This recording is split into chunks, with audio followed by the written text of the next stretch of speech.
नमस्कार, मैं हूं संजय पाठक और आप देख रहे हैं प्रेस 15। इन दिनों हल्द्वानी में 38वें राष्ट्रीय खेलों की धूम मची हुई है। हल्द्वानी शहर भी बदला बदला नजर आ रहा है। हल्द्वानी की सड़कें हों, हल्द्वानी की मुख्य दीवारें हों, सड़क किनारे वो तमाम दीवारें उत्तराखंड की संस्कृति के रंग में रंगी हुई हैं। हल्द्वानी के इस कायाकल्प में जिन्होंने बड़ा योगदान दिया है, ऐसे पीडब्ल्यूडी के अधिशासी अभियंता अशोक कुमार जी इस वक्त मेरे साथ मौजूद हैं। आइए उनसे बात करते हैं। सर, सबसे पहले तो बहुत बहुत स्वागत है आपका। जी धन्यवाद। सर, हल्द्वानी का कायाकल्प जिस तरीके से 38वां खेल हुआ है, आपका बड़ा योगदान है। आपने जिस तरीके से पीडब्ल्यूडी की जिम्मेदारी आपके कंधों पर थी, तो किस तरीके से आप बताएंगे क्या किस तरीके से ये पूरा प्रोजेक्ट आपने संभाला और कितनी चुनौतियां आपके सामने आई? हाँ संजय जी, जैसा कि आपको मालूम ही है कि हम लोग 13 चौराहों का चौड़ीकरण का काम कर रहे थे। उसमें 2 बॉटल नेक पे भी काम करने का हमें मौका मिला। जिलाधिकारी महोदय द्वारा हमें निर्देश दिए, उनके कुशल गाइडेंस में ये सारी चीज़ें संभव हो पाई। तो उसमें तो हमारा जो मुख्य लक्ष्य था कि नरीमन चौराहे को हम चौड़ा भी कर दें और साथ में इसके सौंदर्यीकरण पे काम करें। सौंदर्यीकरण के लिए जो कॉन्सेप्ट है वो ये आया कि हम उत्तराखंड की संस्कृति को यहाँ पर दीवारों में उकेरें। तो उसके लिए रंगीत आर्ट से बातचीत हुई और हमारा प्रेजेंटेशन हुआ। और जो भी उत्तराखंड की विभिन्न प्रकार के हमारे जो हमारे धार्मिक अनुष्ठान हैं, जो हमारे वेशभूषा है, जो हमारा खान पान है और हमारा जो यहाँ का धार्मिक टूरिज्म है, जो हमारा एडवेंचर टूरिज्म है, इन सभी को समावेश करें। और जो भी बाहर से मेहमान आते हैं तो उनको ये सारी झलक एक ही दीवार पर और एक ही जगह पर दिखे, क्योंकि कुमाऊं का प्रवेश द्वार है हल्द्वानी। तो यहाँ पर ये चीज़ देखने को मिलेगी तो उनको हमेशा उनके जहन में बसी रहेगी। इस कॉन्सेप्ट पर काम किया गया और हमारी जो पीडब्ल्यूडी की टीम थी, हमारे कॉन्ट्रैक्टर नैनीताल कंस्ट्रक्शन और हमारी पीडब्ल्यूडी की टीम और रंगीत आर्ट, इन लोगों ने लगातार 1 महीने दिन रात यहाँ पर काम किया।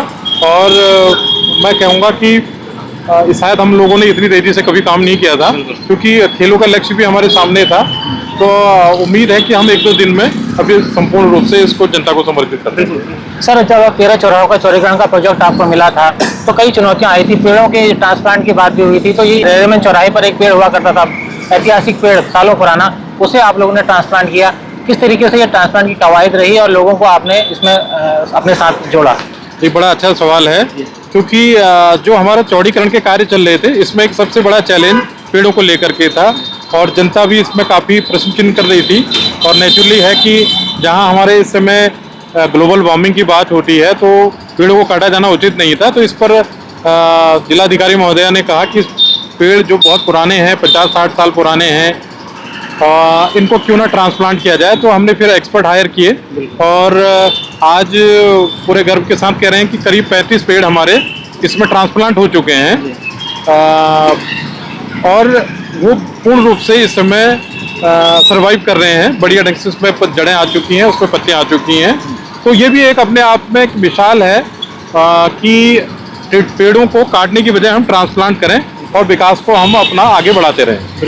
तो ट्रांसप्लांट और ये सब चीज़ें नई नई सीखने को मिली हुई हैं और ये इसमें हम लोग सफलता प्राप्त कर रहे हैं। उम्मीद है कि ये एक प्रेरणा हो सकती है और हमारे लिए भी और सभी लोगों के लिए जो भी विकास काम करें तो पेड़ों को ट्रांसप्लांट करें, ना कि काटें। सर, आज ये खबर आई है कि अभी तक आप जो हल्द्वानी में पीडब्ल्यूडी के अध्यक्ष अभियंता के तौर पर जिम्मेदारी संभाल रहे थे, अब आपको नई जिम्मेदारी मिली है, रानीखेत की NH के ई आप बन गए हैं। तो किस तरीके से इस पूरी परिवर्तन यात्रा को देख रहे हैं? हल्द्वानी के लोगों का क्या सहयोग आपको मिला? अब नई यात्रा पर आप जा रहे हैं, रानीखेत के लोगों के बीच आप रहेंगे, तो किस तरीके से इस पूरे ट्रांसफर की पूरी कार्रवाई से आप देख रहे हैं? क्या कुछ कहना चाहेंगे? जी, ट्रांसफ़र पोस्टिंग तो हमारी सरकारी मतलब ये राजकाज है, इसमें होता ही रहता है। 4 साल 5 महीने का कार्यकाल मेरा यहाँ रहा। जनता का भरपूर मुझे सहयोग रहा और हमसे भी जो बन पड़ा, हम लोगों ने अपने दिन रात इसमें मेहनत से काम किया है यहाँ पर। और जो भी हम अपने इनोवेटिव आइडियाज़ दे सकते थे और जो भी सड़कों के लिए काम कर सकते थे और जो भी नई नई चीज़ें हो सकती थी वो हमने प्रयास कराया है। और अब हमें NH रानीखेत की जिम्मेदारी दी है, तो अब उसमें अपने आप में एक चैलेंज है। उम्मीद है कि उसको हम जल्दी ही उसका ट्रीटमेंट करेंगे और आम जनता के लिए जो भी वहाँ पर समस्या हो रही है उससे निजात पाएंगे।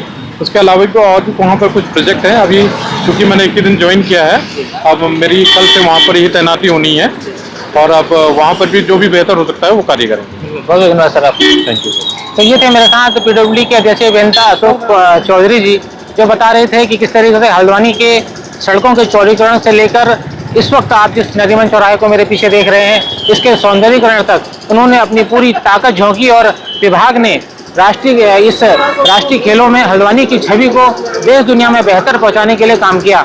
अशोक चौधरी अब इनकी वर्तमान जो तैनाती है वो ये NH के ई बनकर रानीखेत डिवीजन में गए हैं। उम्मीद करते हैं कि रानीखेत डिवीजन में भी इनके द्वारा बेहतर काम किए जाएंगे और जनता को इनके अनुभव का लाभ मिलेगा। संजय पाठक, प्रेस 15, हल्द्वानी।